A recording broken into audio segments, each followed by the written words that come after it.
Good morning, everyone, and welcome to the Sirius Report.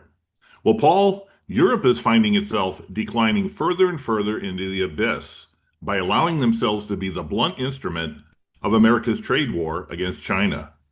And some recent policies implemented by members of the EU show that the current leadership is too scared or too incompetent to stop it.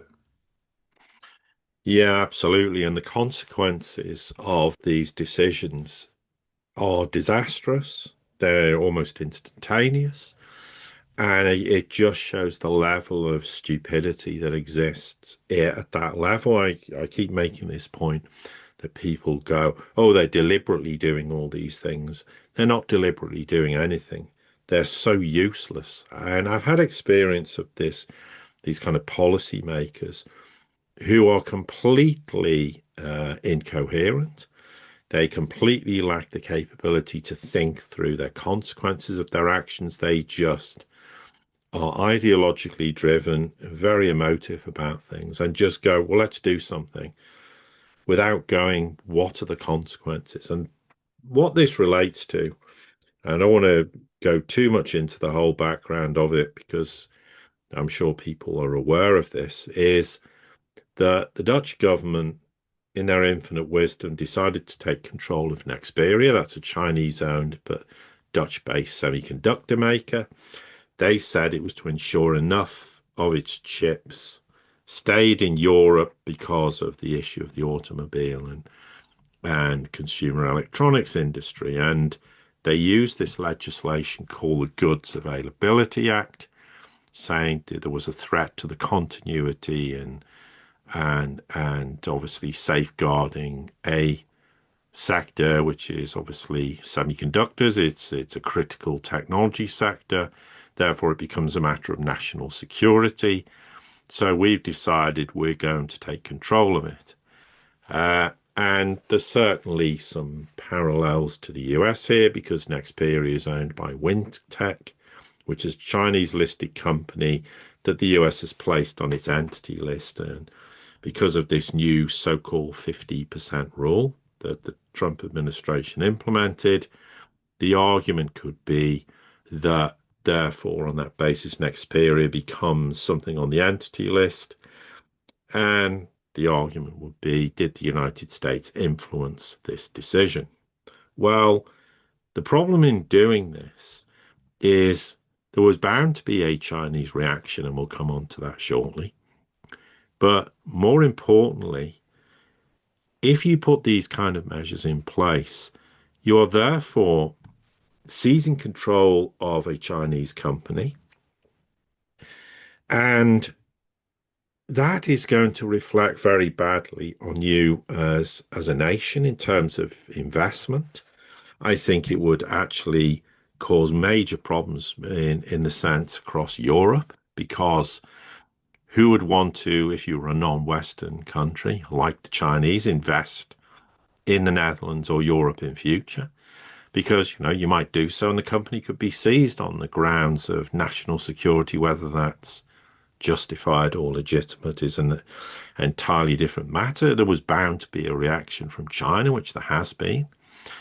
And then the question is, and if you are a Dutch company operating in China, would you seriously be concerned now about what a Chinese reaction could be? And let's face it, Nexperia is a decent company. It's successful. It employs 14,000 people worldwide. It also undermines Europe's semiconductor strategy. I mean, by all account, Nexperia produces billions of these chips a year. And therefore, because of the nature of the decision that was made, and okay, they're saying they had concerns about the management of the company and what was going on. And therefore, they basically suspended the Chinese CEO from his position. They've obviously appointed a non-Chinese director on the board. And obviously, there is now a new CEO in place who was Nexperia's chief financial officer. Now, even if there was legitimacy to what the claims that were made, and that's not being disputed by the Chinese, of course, you just don't go about it this way. I mean, if you have problems, and bearing in mind there was no indication whatsoever that China was going to start restricting, their capability to send chips across the Netherlands and across broader Eurozone in the process. There was no actual evidence that that was going on. And this does tend to suggest there's been some overarching influence from the United States as part of this decision making. And you'd think European companies would start to go, hang on a minute, because, what is the consequences? I mean, the Chinese were very, very angry about this. They called it an overreach of national security concern. They've accused the Netherlands of discriminating against Chinese companies. So that's the background to this. And the only other point I think worth making before I pass over to Ken in this regard is that it was at the end of September that the Dutch Ministry of Economic Affairs invoked this Goods Availability Act. They said because of these serious governance shortcomings at Nexperia.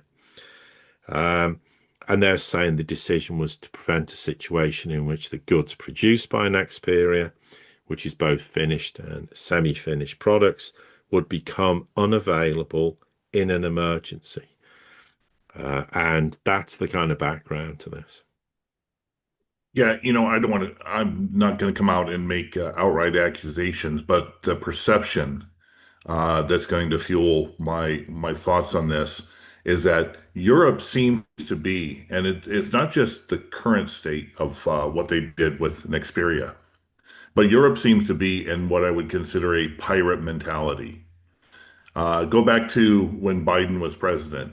They would put the screws on tech companies like Microsoft, Google, etc., because they can't compete. So we're going to fine them into oblivion. Then you take, of course, the Ukraine conflict. They first freeze, and now they are trying to find any legal ramification to, for all intents purposes, steal Russian capital and money to fuel whatever. So I can't make any speculation where the money would go. But by seizing a company with China, it's almost like they are in such desperate straits that they've got to grab any assets they can to try to keep from falling into oblivion. Yeah, I mean, there's a reasonable assertion to make. I mean, obviously, as you say, you're not accusing anyone of anything specifically, but this, irrespective, the optics look horrendous. And of course, the Chinese response was highly predictable. And China goes away and has a very measured response, but the measured response is very damaging because they issued this export control order which blocked Nexperia China and its subcontractors from exporting certain semiconductor components. Now, that restriction prevented the company's Chinese operations from sending both finished products or those that were kind of semi-finished abroad without government approvals. Now, Nexperia therefore was in talks with Chinese authorities to try and obtain an exemption, but of course warned quite rightly that the ban was going to disrupt global supply chains. So the very thing that the Dutch government were concerned about, and this wasn't even as a result of any emergency reasoning, happened. They caused it. And then to start to sort of add a sort of or throw some petrol on the fire of this, there was a very telling statement made a couple of days ago by the European Automobile Manufacturers Association, that's the ACEA, who said it was deeply concerned by potential significant disruption to automobile manufacturing in Europe by, quote, if the disruption or the interruption of Nexperia's chip supplies cannot be resolved easily. So apparently on the 10th of October, automobile manufacturers and suppliers received notice from Nexperia Nexperia, sorry, saying that there was a sequence of events that resulted in them no longer being able to guarantee delivery of their chips to the automotive supply chain. Now, of course, they are this massive manufacturer of semiconductors. They're obviously used in the electronic control units of vehicles. Now, again, did no one sit there and go, well, if there is an interruption, which sectors is this going to affect and what is the ramifications of this? And therefore, if they don't have access to those chips, then the whole automobile sector in Europe can't build the parts and components to supply vehicle manufacturers. That therefore will cause production stoppages. And, you might have to mothball operations until this whole matter's resolved, assuming it can be resolved. Now, obviously, the argument will be, well, they can source the same types of chips from alternative sources in the market. Well, potentially, but how long is that going to take? Months? I mean, and how much stock have they got of existing Nexperia chips? Days, weeks, we don't know. But it's certainly, if they're contacting relevant authorities and saying this is a big problem, then clearly the ability to find alternative supplies is going to take an awful long time compared to the inventory they've got currently. I mean, so, essentially the ACEA came out and said, we suddenly find ourselves in this alarming situation. This is a cross-industry issue affecting a large number of suppliers and virtually all their members. And therefore, we need a decision and a solution very rapidly for all the countries involved. Now, to give this some additional background, the ACEA represents 16 major European-based car, van, truck, and bus makers. I'm not going to go through all of them, but it includes BMW, it includes Ford of Europe, Honda in Europe, Hyundai, Mercedes-Benz, Nissan, Renault, Toyota in Europe, Volkswagen, Volvo, the list, well, there's 16 of them. This is huge. And if you look at the EU automobile industry, that employs over 13.5 million people in Europe. It's over 8% of all manufacturing jobs in the EU. Bearing in mind, deindustrialization is an enormous problem. It generates over 400 billion euros in tax revenue for European countries. It also has nearly 100 billion of trade surplus for the European Union. So this is not some small fry sector that, okay, it's a problem, but, we can live with this and it's not going to be something that is going to have a lasting effect. Because the point is, if you're looking for alternative suppliers, that could take months. And you can guarantee if you think it's going to take months, it's going to take double the amount of months. By then, given how these businesses operate, it could decimate the entire automobile sector, which, as we said, includes cars, vans, trucks, buses, etc. Europe's already got enough problems. And just a simple decision that doesn't really make any sense.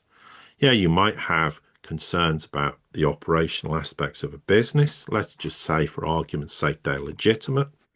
But you do not go ahead and make such a ridiculous decision and claim it's on the grounds of national security and then cause the very problem you claim you're going to resolve. And they've said, oh, this is only a temporary measure. But how long's temporary? And by the time you've resolved the problem, who knows what else China might do in the process? So suddenly, of course, Europe's panicking. The Dutch government is trying to talk to the Chinese, but they caused a problem that never needed to happen. And it's about time people really started assessing the fact they make these decisions without thinking of the consequences, because They're incompetent and incapable of understanding even basic things like cause and effect. I think there's something also to add on to this that may put the scenario, the environment, even worse than you described. Earlier this week, a number of CEOs, one in particular, the CEO of Ford Motor Company, a British energy supplier CEO, and a automated factory CEO from Australia. They visited China and a number of their manufacturing facilities. And according to many accounts, the tours left the executives humbled and even terrified by China's advanced robotics. And we're talking about the fact that they have they go out there and they're seeing these EV vehicles that are being made with no human intervention, mobile phones being made with no human intervention. As a matter of fact, the CEO of Ford said, if we lose this global competition, we don't have a future. Now, if Ford is saying this, imagine what the Europeans are saying when the one of their major industries that fuels the entire continent is automobile. And also, there was a interview on one of the alt media shows where this crypto CEO went to China, and he himself was humbled by the fact that here in the U.S. the lowest price EV cars are about $20,000, and they're just bottom of the line. He said in China the equivalent car is $3,000 to $4,000. So more than 4/5, more than 80% cheaper in China. He said China for 20,000 US dollars you can get a high-end car that would be the equivalent of 70, $80,000 in the US. He said the US can't compete. I can't buy anything. And if US can't compete, imagine what Europe in that. And with that being said, all that lead up, the EU is now seeking new rules to demand that any Chinese company that comes to Europe has to give Europe their technology and their IP. Yeah, and therefore China will say no more business coming your way. And, we'll take the business to global south countries where they won't make these kind of demands that were simply unacceptable. Now, I know, and I'm going to be absolutely brutally honest with this, the Chinese did that a lot in the past, demanded, tech transfer. So I have sympathies with them in this regard, but they're in no position to make these demands. Whether people agree with that or not is irrelevant. It's a statement of fact. We in the West are in no position to make such demands of the Chinese. And really, in essence, when you look at this whole decision that's been made, and suddenly someone somewhere after, well, it's like the horse has bolted and was shutting the stable door. This is going to endanger the continuity of chip production in the Netherlands and across Europe. And we've focused on the automotive sector, but it also affects consumer electronics sector. So, this is an enormous problem. And really, the startling part about this is if we sit there and go, okay, we're concerned about this company and we're proposing to do this, it should take 30 seconds to go, okay, if we implement this ruling, what is the Chinese response going to likely be? And what will be the ramifications, therefore, for this company and consequently the lack of access to chips for not only the Netherlands but across Europe, and what are the sectors it affects, and how many tens potentially of millions of jobs are going to be impacted. That is a 30-second thought process, one as long as I've just taken to say that. And no one's capable of doing this because in the West, we're just so arrogant and think we can throw our weight around and there'll be no consequences because we're the West. And if we say something, that's how it's going to be. Well, those days are long over. And this is another example where we have caused immense damage long term, because even if they deal with this Nexperia problem, you've then caused a a rift that is not going to be healed. You've made a decision that the Chinese in future will be thinking, where's the next Nexperia going to be? And if we put investments into your country or into the Eurozone, are you therefore going to start messing around in other ways with our companies? And if we buy a stake in a company and we're, the major partner at 51%, say, are you going to start implementing similar rules or other rules that's going to impact our capability to run those businesses? And Europe's in no position to be able to afford to make those kind of decisions that has that sort of impact. Europe needs Chinese investment rather like ultimately the US needs. This could be a moment where China is going to think very seriously if it wants to bother to invest in Europe anymore. And that is about as dangerous a decision that they've made with the consequences of what it could well be the outcome of this. Because I don't think they're going to smooth this over particularly easily. I think that the Chinese will go, I don't think we can trust you anymore. And knowing how the Chinese think and having worked with them in business, that's exactly what they're going to think. Because for them, everything's about trust. If you have trust with them, they'll go the extra mile, no problem for you. But you break that trust, and the relationship in business terms is dead and buried. And you have to start to think this could be the end of the line, and it will have ramifications across the whole of Europe, way bigger than just the problems which are bad enough that this has caused with Nexperia and obviously chip production in Europe. Yeah, and if you think about it from the total aspect too, the US and China have been pushing forward rapidly towards AI data centers and the like. Europe, nothing. There's nothing come out of Europe. One, they don't have the wherewithal of the innovation technology anymore.